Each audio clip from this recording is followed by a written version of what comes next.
और नई हिंदी के एक नए एपिसोड में आपका स्वागत है। इस वीडियो में हम पहले बात करने वाले हैं तेजस मार्क टू फाइटर एयरक्राफ्ट के बारे में।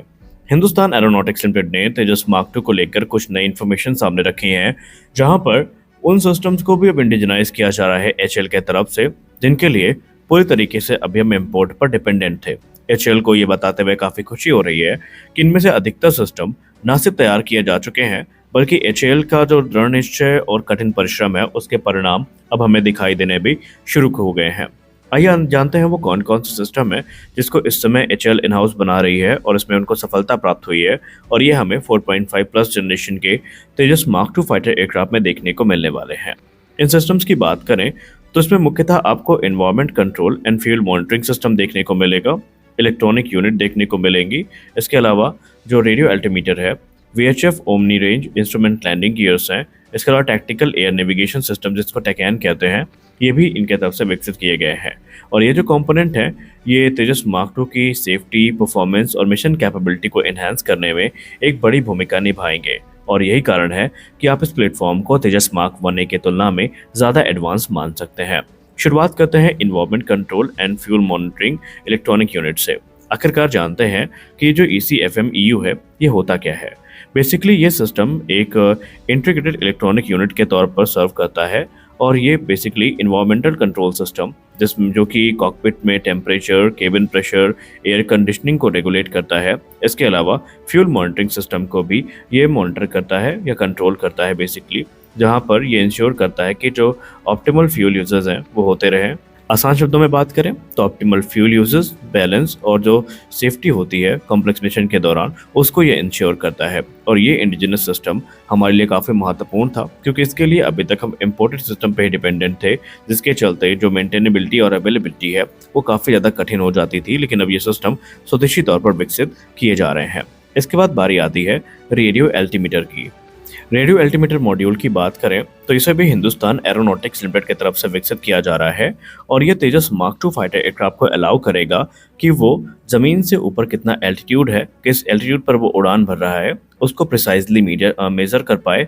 और ये इम्पोर्टेंट हो जाता है तब जब ये एयरक्राफ्ट अपने लो लेवल फ्लाइट पर होगा या लैंडिंग अप्रोच पर होगा, या जो टेरेन फॉलोइंग मिशंस होते हैं जहां पर ये काफ़ी कम ऊंचाई पर उड़ान भरता है, तो उस सिनेरियो में ये सिस्टम काफ़ी महत्वपूर्ण भूमिका निभाता है। क्योंकि अगर ये ना हुआ तो पायलट को इस बात का अंदाज़ा ही सही से नहीं हो पाएगा कि वो कितनी ऊंचाई पर उड़ान भर रहे हैं, ज़मीन से कितना दूर है, और ये फिर एक बड़े हादसे को निमंत्रण दे सकता है। लेकिन यह सिस्टम अब स्वदेशी तौर पर विकसित किया जा चुका है, जो तेजस मार्क टू फाइटर एयरक्राफ्ट को ये कैपेबिलिटी देगा कि वो अलग अलग टेरेन, अलग अलग वेदर कंडीशंस में भी उड़ान भर सकते हैं बिना किसी दिक्कत के। इसके बाद बारी है VOR ILS की, यानी very high frequency omni range और instrument landing gear.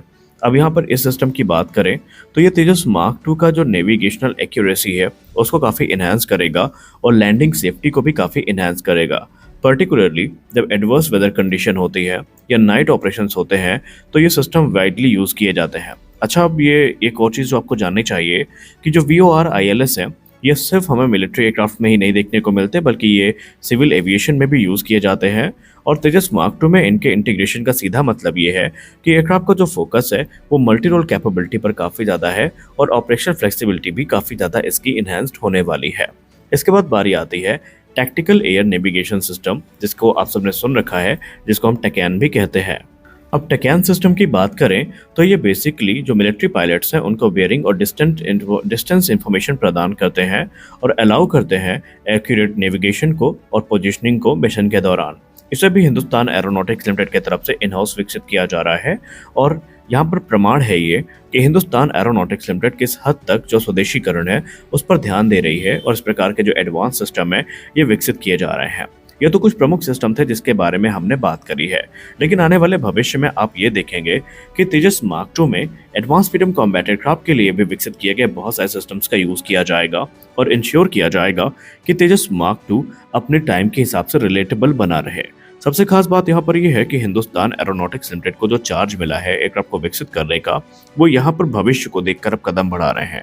Hindustan aeronautics limited स्पष्ट कर चुकी है कि तेजस मार्क 2 फाइटर एयरक्राफ्ट को हम सिर्फ एक खाना पूर्ति के लिए नहीं बना रहे कि हमें MiG-29, MiG-20 या दूसरे जो एयरक्राफ्ट उनको रिप्लेस करना है, जैसे कि मिराज हो गए, जगुआर हो गए, बल्कि इस उद्देश्य के लिए बनाए जा रहे हैं कि ये नियर फिफ्थ जेन कैपेबिलिटी के साथ आए और ये एयरक्राफ्ट वाकई आपको gallium nitride based radar technology से इक्विप होकर आते दिखाई पड़ेंगे। Infrared search and track system देखने को मिलेंगे, एडवांस इलेक्ट्रॉनिक वॉरफेयर सिस्टम्स देखने को मिलेंगे, अस्त्र सीरीज की तीनों मिसाइल्स देखने को मिलेंगे, रुद्रम सीरीज की सारी मिसाइल्स देखने को मिलेंगी। इसके अलावा ब्रह्मोस एनजी जैसी जो कैपेबिलिटीज हैं वो भी हमें यहाँ पर देखने को मिलने वाली हैं। तो हम ये कह सकते हैं कि ये एयरक्राफ्ट घातक होने के साथ साथ काफ़ी एडवांस भी है। रही बात रेडार क्रॉस सेक्शन की, तो कई मीडिया रिपोर्ट्स ये दावा करती हैं कि तेजस मार्क टू में इस प्रकार से कंपोजिट मटेरियल्स और रेडार एब्जॉर्बिंग पेंट्स का यूज किया गया है कि इसका रेडार क्रॉस सेक्शन तेजस मार्क 1A की तुलना में भी 1/4 ही है। ये सब बातें तो सही हैं, लेकिन अब आपके मन में एक प्रश्न आ रहा होगा कि हमें देखने को कब मिलेगा। देखिए, हाल ही में इसके जो प्रोडक्शन फैसिलिटी है वहाँ से इसकी असेंबली की कुछ फ़ोटोज़ पोस्ट की गई थी, जिन्हें बाद में रिमूव कर दिया गया। हालांकि जो रक्षा मामले के जानकार लोग हैं जो तेजस मार्क 2 की एक्टिविटी को मॉनिटर कर रहे हैं, उनका स्पष्ट शब्दों में कहना है कि रोल आउट इसका 2026 की शुरुआत में ही होगा। हालांकि होने पहले वाला था, लेकिन कुछ इसमें चीज़ें हैं जो पूरी नहीं हो पाई थी। लेकिन इसकी जो पहली उड़ान की टाइमलाइन है वो अभी भी अनवरत वही बनी हुई है जो पहले कही गई थी, यानी हमें मार्च में ही इसकी पहली उड़ान देखने को मिलेगी और उसके बाद जो इंटरेस्टिंग फेज़ है वो शुरू होगा। इसकी जो पूरी की पूरी कह सकते हैं विधि है या पूरी की पूरी जर्नी है, ये तेजस मार्क 1 से बिल्कुल अलग होने वाली है। कुछ लोगों के मन में अभी भी संदेह है कि ये भी एक लंबे टेस्टिंग और इवैल्यूएशन प्रोसेस से गुजरेगा, जिसके बाद चीज़ों को वैलिडेट किया जाएगा, तब ये प्रोडक्शन में उतारा जाएगा। ऐसा नहीं है, पहला एयरक्राफ्ट रोल आउट होगा, उसके कुछ समय बाद दूसरा रोल आउट होगा और ऐसे आपको टोटल तकरीबन 4 से 5 जो तेजस मार्क 2 है वो रोल आउट होते नजर आएंगे और उनकी सिलसिलेवार अलग अलग टेस्टिंग होगी। कुछ जो एयरक्राफ्ट हैं वो सिस्टम टेस्टिंग के लिए यूज़ किए जाएंगे, जिसमें रेडार, एवियोनिक्स और दूसरी चीज़ें जो हैं वो टेस्ट की जाएंगी और उसके बाद कुछ एयरक्राफ्ट जो होंगे उनका वेपन इंटीग्रेशन में टेस्ट होगा और चीज़ों को जल्दी से जल्दी वैलिडेट किया जाएगा और इनको प्रोडक्शन में उतारे जाने की जिम्मेदारी 2028 तक पूरी कर ली जाएगी। हालांकि डोनाल्ड ट्रंप वाला मामला जब से हुआ है, और हमने कल के वीडियो में बताया भी है कि अब एक नई मांग शुरू हो गई है और वो मांग है कि भारत में इनके लिए जो एक अल्टरनेट इंजन है उसकी व्यवस्था की जाए, क्योंकि लोगों को इस बात का भय है कि आज अगर ट्रंप हमें 25% टैरिफ को लेकर थ्रेटन कर रहा है तो क्या गारंटी है कल वो जेट इंजन प्रोग्राम में बाधा नहीं डालेगा। क्योंकि अभी सिर्फ जो मैन्युफैक्चरिंग एग्रीमेंट है HAL और GE के बीच में वो साइन हुआ है, डील अभी भी 2026 मार्च में ही फाइनलाइज होगी। तो ऐसे में भारत को एक अल्टरनेट ऑप्शन बैकअप के तौर पर देखना चाहिए, फिर चाहे वो सैफरॉन M88 का अपग्रेडेड वर्जन हो या फिर EJ200 हो, क्योंकि हमने ऑलरेडी जो ट्रेड डील है यूके के साथ वो साइन कर ही ली है और रास्ते हमारे लिए आसान हो ही गए हैं। तो देखते हैं भारत सरकार इस पर क्या निर्णय लेती है, लेकिन इस समय सबकी नज़रें तेजस मार्क 2 पर टिकी हुई हैं। तो इस वीडियो में बस इतना ही।